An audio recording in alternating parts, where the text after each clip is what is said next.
scroll down through. If you want to throw your hand up, or you can just hold your hand up, I'll try to catch everybody and give you opportunity to. Oh, I saw a hand we there. have Chuck? a different approach, Chris. Huh? People sent me photos, so we're going to take them from my screen share, and then they'll get to talk about them when their picture comes up. Okay, Sue, do you know who each picture's from, or are you just going to bring up the picture and then ask the person to announce themselves? I labeled all of the photos, so I know who sent them in. Okay, why don't you tell us then, and just bring them up in the order that they're on your PC, and just introduce the person, and we'll let them talk about their project. Okay, Kevin, do I have hosting capability? Yes, you do. Okay.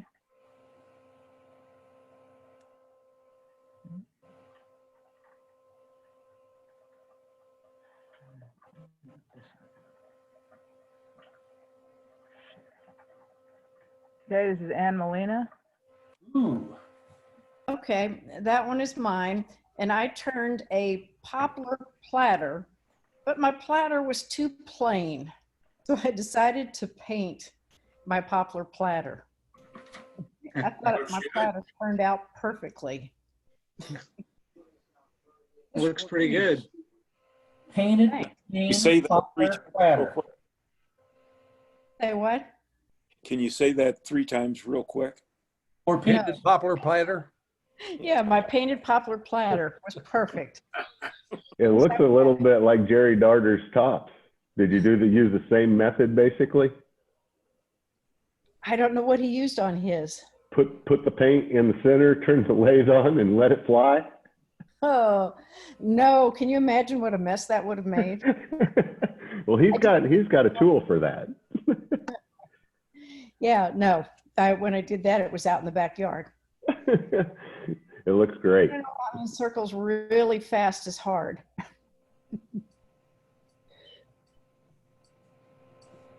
And this is Anthony Harris. I got this piece of wood from Jerry Darter. It's white oak.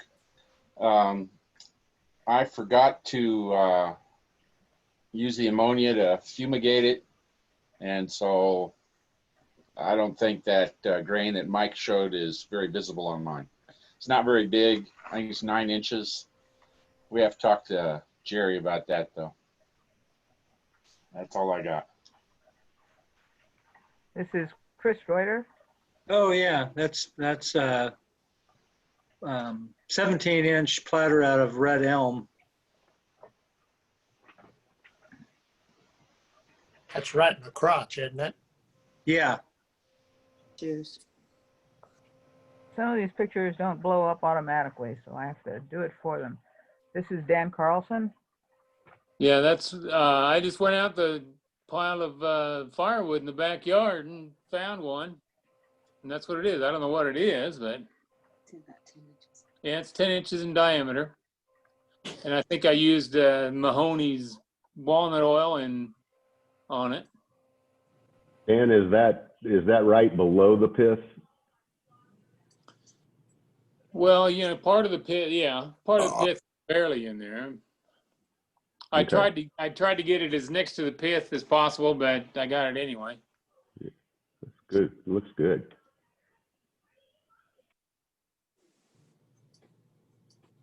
And that's another angle of Another view of it.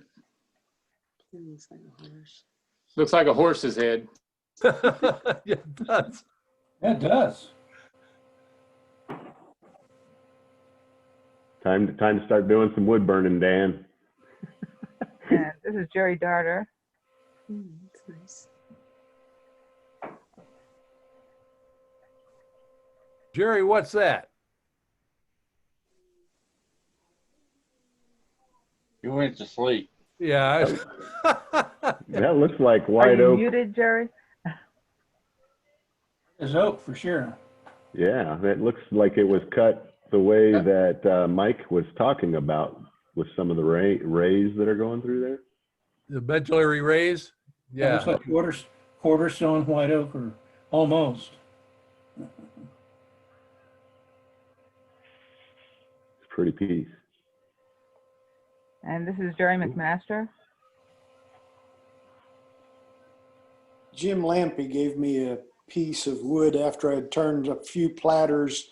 Anthony gave a demonstration a few months ago, and I turned similar platters.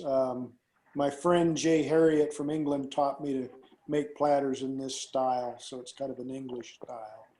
What kind of wood is it? That's walnut. Walnut, yeah. Finished That's powder. beautiful. How'd you finish? It's got an oil finish. It's it's beeswax and carnauba wax, kind of a wax finish, I guess. Ooh, that's pretty. There are other views. There's that's detail. Okay, this is the back bottom of there. it. Yeah, the bottom. And then there's the detail on the bottom. Detail. Very nice, Jerry. And this is Chris Coyen. Who? Chris Coyen. Hopefully Chris recognizes his platter. He's muted. There, sorry. This was a piece that's been sitting in my garage. I had a quarter or basically a bowl blank from a trunk of a piece of sycamore, and the face of it, I had help from David Alexander helped me cut off the face of it so that I created about a 2-inch thick, 17-inch diameter piece that I started with. And it on the backside, it has an inset tenon that goes, that I used, and I got to about a 1/4 inch thickness, which maybe a little under a 1/4 inch, and was the goal. My goal was to make it as flat as possible across the whole thing, and I did achieve that, so I was real happy with that. And then I think I have one more picture, Sue, where I was just showing, you know, overall it's probably about an inch thick. I did use a face plate. It gave me a lot of comfort using the face plate and then doing the inset tenon and turning it around and chucking it up and coming back and cutting away the holes that were drilled in from the face plate. So it all worked out. That was the big thing. I had been looking at it for a long time, had an idea of what I wanted to do with it, and it finally came to fruition after about 6 years of looking at this piece. So it was plenty dry. Slow thinker. So how big is it? 16 3/4 inch diameter. So it started out just over 17, and I trimmed a little bit off the ends or edges when I was giving it some edge detail. Nice job. Okay, this is Linda Carlson. This one's about 10-inch square, and I use sanding sealer and salad oil. I think it needs some more oil because it's not shiny, but it does have a live edge kind of on the side. That's the next picture. And it kind of looks like a face.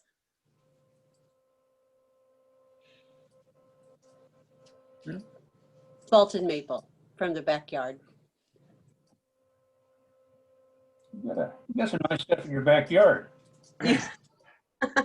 And from the storm last year. Yeah. This is Mike Thomas. So Dan does horses and you do faces. This is a piece of 160-year-old black walnut from my brother-in-law's farm in Fredonia, Kansas. And you can't really see, but there are a whole bunch of little bug holes in it. And it is about 12 inches in diameter. It started off 16 inches in diameter. And on the sapwood on the sides, well, let's say the bugs were hungry. And so it was really kind of brittle and punky. So anyway, I turned it off. That's why it wound up 12 inches instead of 16. But it's really interesting that those little bug holes, there's only one that goes all the way through. And I used some of that Danish oil finish from Mike Mahoney on it. And I really like this stuff. It really gives it a nice feel and it's easy to apply. And that's 2 coats on there is all. But I really like it. And I've got a whole bunch more of this walnut, but it's all got bug holes in it. Did you do anything to plug the bug holes? You know, I'd still be working on it, and I started this a month ago. So no, I didn't fill the bug holes. I think you should do glow in the dark resin. Well, I actually thought about glitter, turquoise, acrylic paint. You know, I was going to paint it all with this glitter acrylic or glitter turquoise acrylic paint and then sand it off and then have it just be in the bug holes. But anyway, I decided against that. Anyway, it was fun. How big of a diameter is that, Mike? It's 12 now. Okay. So it's like a plate. It's nice. And I didn't know if we could, you know, I thought we just had to submit 1 photo. So anyway, but the back is kind of neat. And, but anyway, I just sent one photo. And that's all of John's pictures that we got. We have a bunch for show and tell also. Okay, so anybody out there that didn't get a chance to, maybe didn't get the picture sent in, but has a item, speak up so I can hear you and we'll get you to show us your item. Okay, Chuck, I see you there. Let me stop share here. I did it for you, Sue. Okay. Okay. Stop your share. All right.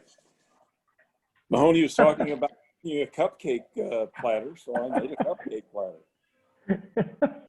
But in case we didn't have to do that, I also made one of these. Cool. Oops. Very nice. Those are cool, Chuck. Good job. Okay.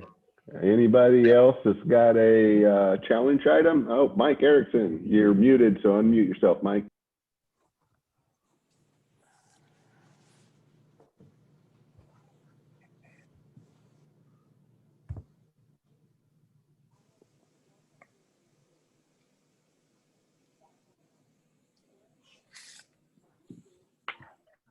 Did Mike go to bed? How about now? There you go. You're good. Now Good? Good. This is a 9-inch maple platter. And then I beaded it and tomboy markers to outline the beading. It's good. What kind of wood? Maple. Maple? Yeah. Very nice. Good job. Okay, I'm looking around. Anybody? Okay, Mike. And then Yeah, David, this I'll one get to here, you. I kind of picked up this piece of oak I've had running around my shop. I cut it out of a crutch. I was looking for angel wings and it didn't disappoint. That is interesting. That's cool. But I wanted to go with the natural edge on it. And this one just happened to stick together. I had another one almost identical to it. In fact, the other side of it, I think. But the bark came apart on it. That looks nice. Good job, Mike. All right, David, I think I saw David Stalling. I think I saw you. You got to unmute yourself.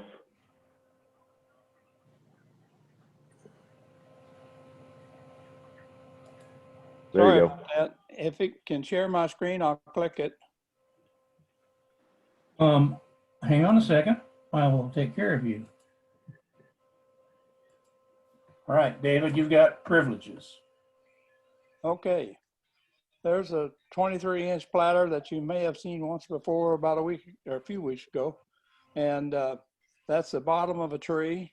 And it turned out to be distorted nicely. And I just couldn't let the opportunity to go by and show it. But it's rather unusual, and I'll never make another one. Okay, Not quarter sawn, so it cupped on him. this is all end grain. And it's 23, was 32 inches, but I only got 24 inches to lathe. Huh. And that's mahogany oil finish on it, walnut oil. I think it looks like it could be a tractor seat. Well, Potato that's chip. what it is. Potato chip. What's the wood? Turn it over and make a nice saddle. David, you said that was walnut? Yes, that's black walnut. It's a very, very neat piece. Yeah. Thanks for sharing again. Okay, let's see. Do I got anybody else? You might just have to speak up because I don't know if I can see everybody. But I don't see any hands or anybody waving madly, profusely or anything. So I think Before I we got leave it. the challenge, I'd like to ask Sean what his challenge is for next month. Thank you, Kevin. Oh. Let's see. I'll have to really think about this one. Maybe you could make a pen. What? A what? A pen. You Oh, think? that's novel. How do you make them? Sorry, I just got up from a nap. How do you make those things? Does it have to be a slim line? No, it doesn't have to be a slim line. It could be even a Mike Thomas Big special. pen. My kits are a lot less expensive. All right, that's a good challenge. We all should be able to come across that. We should have 30 challenge pieces next month, right? Yeah, I'm thinking. All right. Well, thanks for everybody that participated in the challenge last month. I had fun with it, and I think it looks like a lot of you all did too. We're gonna have a drawing. I will review the tape and I'll pick, or actually Google will randomly choose the winner, and we'll announce that in the newsletter. Although I'll email the winner. Yeah. So yeah, I think in the newsletter last month it had the craft supply tickets. Had the winner from the month before. So two $10. Yeah, two $10 craft supply. Craft supply. Yeah. Coupons. Free shipping right now, so that's even better. That's a bonus right there. All right. Well, then I think we're to the point where we'll move on from the from the challenge to the show and tell. And I've got a bunch of those stocked up. Awesome, Sue. So I'll let you take over if Kevin gives you the share, and we'll do the same thing on these. We'll just have you announce who they are and then let them start sharing. Thank you. This is Ann Molina. Okay, this is a 9-inch cherry bowl that I turned. What I liked about it is that, what do you see right there in the front? I mean, we've already had a horse tonight and a face. Does anybody see Looks like a face. Does anybody have a cat's face in there? Is that like a kitty cat? Yeah. Looks like Humpty Dumpty's face. Anyway, I thought it was pretty neat, and to me, it looked like it was a cat. I thought it was, yeah, it could be a cat with the hair going out this way, or it could be a banshee. I see an owl. An owl. I see a bad eye. I see a bowl. It has a bad eye, that's for sure. How'd you finish it? I finished it with the just drew a blank. The oil that Danish oil? The Danish oil, thank you. Yes. And I like it. It's like a dryad to me. Huh? A dryad. That's the Roman tree spirit. Yeah. Okay. I didn't move fast enough. Okay. I heard it. I heard that bull talk. Uh-huh. Okay. Yeah, I finished it with the Danish oil, and I like it a lot. The Danish oil. Looks really nice. Thanks, Ann. Thank you. This is Well, I recognize these potato chips. Yeah, it's something I saw done a long, long time ago and decided I was going to do, but never did. The three in the back are made out of what's Osage Orange's cousin? Mulberry. Mulberry, and they all had checks in the heart, around the pith, and so they didn't distort very much. The four in front are white oak, and those were actually the first ones I tried. I really wasn't certain how thin to make them. I remembered that they were fairly thin. Turns out it doesn't matter. That one right in the center is, it's, I don't know, I don't think it's 1/8 of an inch thick, but it's pretty close. And the two in the front are just as thin as I could make them. You notice there's a few extra rings that are kind of hanging loose. Those are called mistakes. Captive rings. And I really had hope for the mulberry because I thought it was going to warp a lot. It turns out the oak warped enough. And so they were just kind of fun. The one on the back on the right and the one on the back on the left is where I left off simply learning how to cut the ring or the fins, and decided I was going to put them on some kind of a shape. And unfortunately, they didn't work very much. What is this called, Anthony? I don't know. Potato chips. Well, yeah, I mean, Pringles. they are in grain. And so they were, well, I don't know. I think you could make goblets or vases doing this. I don't know about bowls, but I like what they do. They're just kind of fun. None of these have finishes on them. I wasn't certain what would happen if you put a finish on it, if it would relax the warp or not. Anthony, when I was in the shop 2 weeks ago, I was trying to do that. And, well, yours look a whole lot better. Also, you say that wood's also, from Eastern Europe? I'm sorry? I see Christmas trees out of these. How you can do that, yeah.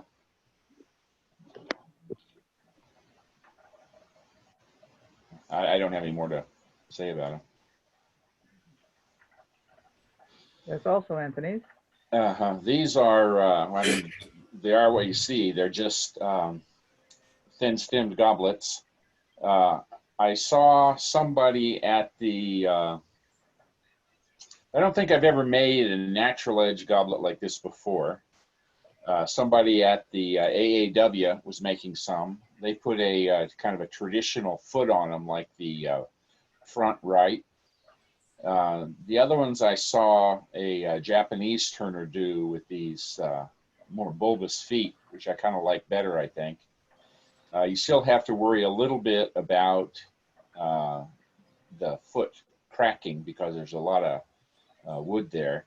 None of them bent very much, which I mean, they're all, most of them are oak. A couple of them are that same mulberry. If you pick something that, if you pick something that'll move more, I think it'll be better. I really wanted them to move some. I considered bending them on purpose and didn't do it. And so instead I made a ring. I used some mulberry and turned it fairly thin, and then while it was still wet, hand bent it. And so I turned it into a circle, a ring, and tied it closed and let it dry. I don't know where that is. It's on my table here somewhere probably. But it was just interesting to see how far you could go. You know, I mean, you could make a goblet and tie it in a knot if you wanted to. You'd have to be a little taller than these maybe.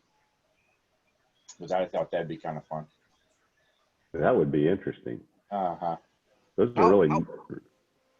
How wet was that wood when you turned it? Was it like just cut down or, I mean, dripping wet, or had it been down for a couple months or something? They were all freshly cut. Okay. I bet if you use something like madrone, I bet you could tie them into a knot. And you can sell it as wedding presents. Yeah. Yeah, it was fun. Those are nice, Anthony. Thanks for sharing. Sue, do you? Okay, Hey, this there is we Dave go. Stalling. Okay. David. This was a project that came about because I thought it would be a good idea to make a mold that you could use to do an epoxy fill. And so this is a pressure pot result of all that by taking a paper leaf bag, cutting it up, making a 3-ply paper mache mold, 1/4 inch or so bigger than the burl, and pouring it, and then turning the paper and the mold resin away. And then the last little spin on it was on a 5-inch chuck that had a recess for the jaws. And I took my one-way coring setup and cored out the center as essentially a triangle, where you cut into the center and turn the piece loose. And then I turned that piece into the base that fits into where the cove was on the bottom. And that's finished with walnut oil. And then the secret, after you get the mold on, you get to figure, I want to put this back on the chuck. So I put plaster clay in the base of it, and then, poured the resin in.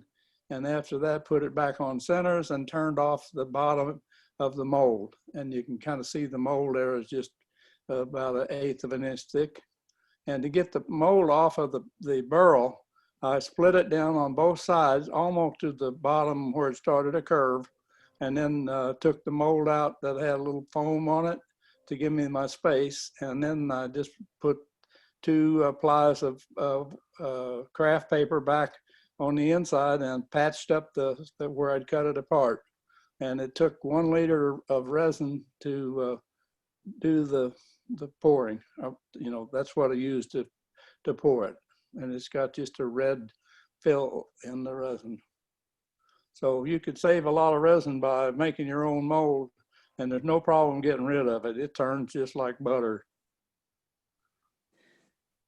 I don't think I'd ever heard of anybody using kind of a paper mache type app. That wood did turn away Let it great. dry overnight, one night, before I used it, the paper. Okay. Uh-huh. That's cool. Oh man, that is pretty. That stuff's got some grain in there, doesn't it? Yeah, it turned out nicely. It's about 8 3/4 inches in diameter and about 9 inches tall. That's beautiful. Thanks for sharing. And this was Jerry McMaster's favorite piece. That's my Baptist wine bottle and chalice. And the reason it's a Baptist wine bottle and chalice, there's enough holes in it, it doesn't hold anything. So you can't drink anything. So it's great for Baptists. That's it. Those are beautiful. I've known a few Baptists. I don't think the holes will stop them. I know. Well, I know. We know that too. We know some go out behind the barn occasionally. And this is Kurt Cowman. Went to the chicken coop. Yeah.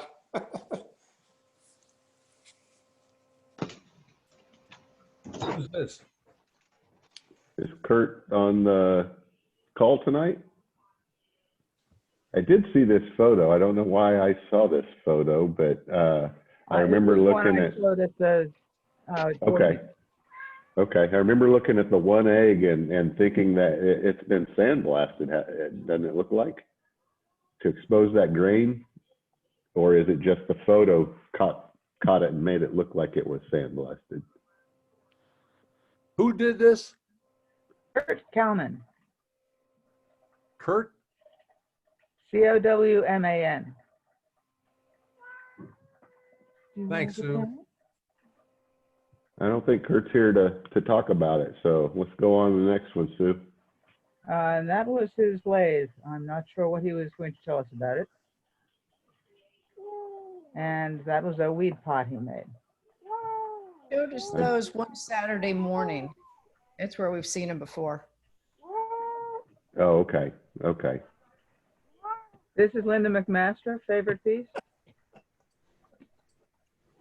I made this for one of the national challenges when it was on one of the coasts. I couldn't tell you when.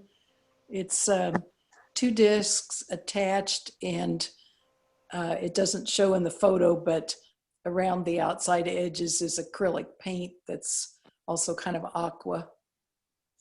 And where the 3 holes are at the top, it got too thin and made a design opportunity. And it's finished with acrylic. And this is back before multiple hand surgeries. And so that's why I haven't done anything lately. And also, Sean, we have to apologize. We had technical difficulties getting on Zoom. And so we will watch your demonstration on YouTube later on. We apologize. That's all right. If you offer a meal, he'll probably come by your house and demo for you. Well, it was very frustrating. It took us quite a while to get it together here, but we finally did. Linda, I would never admit to those holes being an accident. I would tell them that they were there to allow the light to filter in from the top and add new dimension to the inside. Yeah, well, I was being honest with Woodturners. I wouldn't tell other people that. There you go. There you go. All right. No, Thanks. this is a great That's opportunity. beautiful. This is a great opportunity to show hollow forms, because you can't have people stick their fingers in it to see how smooth you finished it. Right. Definitely an interesting piece. Oh. And this is Mike Erickson. Is that a bowling ball, Mike? No. A few weeks ago, Carl Jacobson hosted a all-day symposium, and one of the guys was from Scotland called Wayne the Woodturner, and he uses acrylic paint and water to paint the top of his platters. This one was the 3rd one that I made. The water really didn't show like it will on the other ones. So this is acrylic spray paint on maple. And yeah, okay, so this is a box I made. You can really see how the droplets show. And then the top didn't fit anymore, and so I segmented the sides. And this is, yep, okay. So that one has got segmented sides. I had to redo the whole thing. Kevin helped me with that. And then the last one, I think, is the very first one I did. And so they're pretty cool. I've done quite a bit with acrylic paint, and I enjoy doing that. How'd you do it? It's a secret. You have to watch Wayne the Woodturner. You got to demo it for the club now, Mike. Mike, I hopped on one of his live streams and they noticed me, and I said, "Oh, somebody from my club told me about it in one of our meetings," and they were fairly impressed. And I was like, "Yeah, but I have a job, so I won't be on very many." He has like 3 cronies on there that make jokes all the time. I like to watch him turn, though. Yeah. What was his name again, Mike? Wayne the Woodturner. Wayne the Woodturner. I'll have to remember that. He's from Scotland. The process, I mean, the texture on it, I just think that's really cool. It kind of almost gives it an antique-ish look or an older look than, but the one where you had the droplets really showed up on that second piece that you showed. Is there do you go light, spraying light color on one side and dark color on the other side to? Yes. Okay. The so secret. I first put a light base coat over the whole thing. I'm gonna give the secret away. And then you drop the water on it, and then you go one side light and the other side dark. There's an article in the AAW magazine a while back that I think it had like a school themed something on the front of it. There's an article in there that describes how to do that. Secret's out. Yep. Yeah. Mike, they look great. Thanks for sharing with us. He also does what he calls a string pull. So maybe next week I'll show a piece that I did that's a string pull with paint. Okay. I've seen that technique and it's pretty impressive. So I'd like that. Thank you, Mike. Thank you. Those are all the ones I had sent in. So. All right. I'm sure there's somebody here. If I can get to see everybody, hold up your hand. Chuck, I saw yours go up there. So I'm going to go to have you show us what you got. Well, I thought it was the right time of the season to do this. So I was making a little Santa inside of a Christmas ornament. Yeah, there you go. Is that an inside out turning or did you just drill? Actually, it's two parts where I made this part up here and then reinserted him inside. Oh, okay. Well, that's fun. You're Yeah, getting ready for that Christmas sale, right? If you put 4 lines on the outside of it, you could tell them it's an inside out turning. Who's going to know? and you can double the price then. No, this one's an outside inside. Yeah. Oh, okay. All right. Let's see. Anybody else? Let me make sure I can see everybody. Well, I don't see any hands. I've got an item. I don't know if you can even see it, but right below the piece that I turned into the platter, I ended up with about a 6-inch deep piece that I made a shallow bowl. Now I'm not accustomed to a shallow bowl, but I've been watching Daryl Aggie at the open shop turn several of them, and I really like it. You get a large diameter, but you don't have to go quite as deep as I'm accustomed to doing. So this was sycamore. I filled in some cracks. I don't know, you can't really see them because they were pretty minor, but I filled in some cracks with a stuff called chrysocolla that my wife got for me that kind of looks a lot like turquoise and seems to work sands down real good and everything. So I enjoyed that. And then I put a sanding sealer on it. And then after that dried, I went back in with Mahoney's oil and kind of sanded the Mahoney's oil into it. So it's got a lot of rich grain, a lot of rich color in it. And I did on that and the platter or tray, that it was very dry wood, and I ended up with some tear out and some things. And I think I sanded more. I know I sanded longer on it than I did cutting it, even in the 2 times it took to turn it.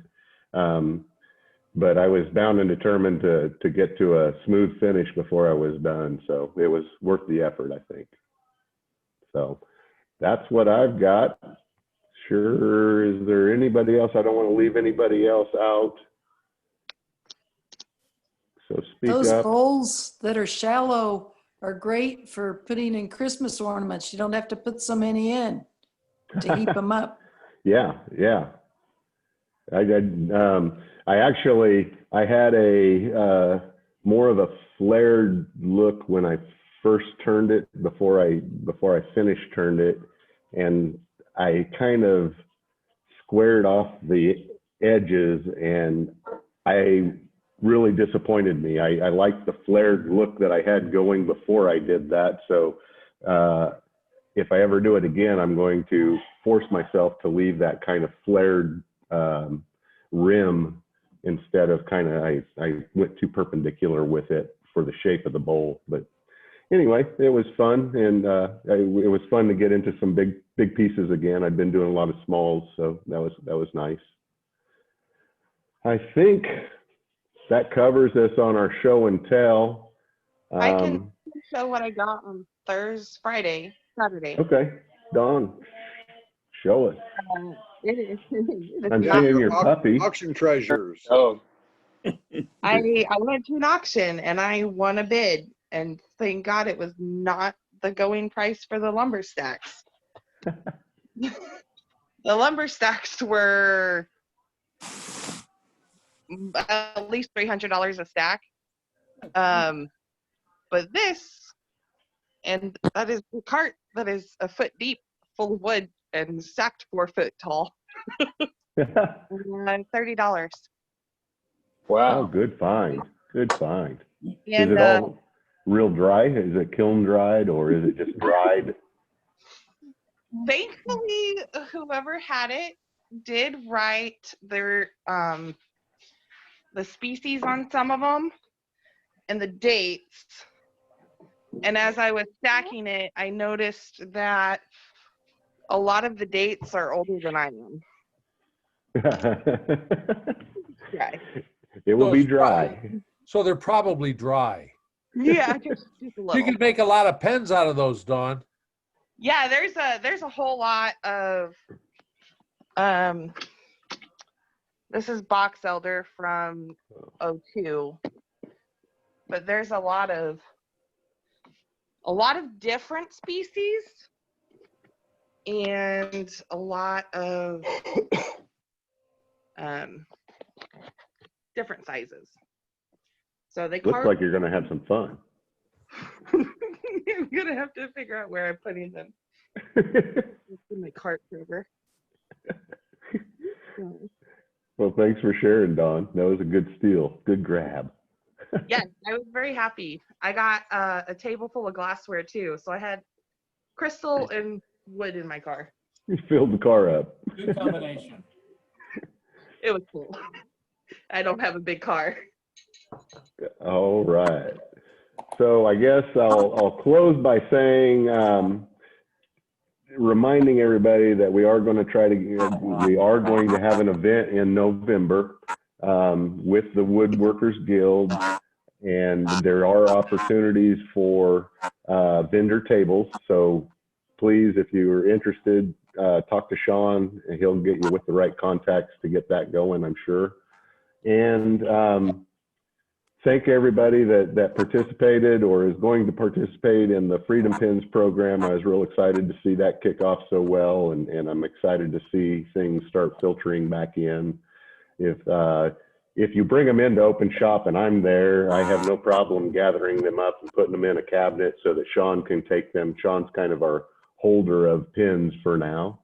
And let's see. Oh, start turning some Christmas ornaments, small items that we could introduce into that Christmas program, and start thinking about that weekend, the weekend before Thanksgiving, as potentially volunteering some time to help Sean out so we can pull this thing off and make the shop as an overall look good. It could be our only opportunity to bring in a few new members as well, if we can get them talking to us.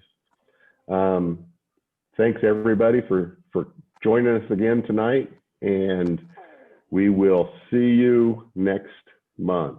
Oh, I did want to mention that we decided as a board that we are going to have a on-site Christmas party. We will do our best to be socially distanced and may have to wear masks for part of it, but we are going to get back in the shop and attempt to have our group get together for the Christmas event. So more information will be coming on that.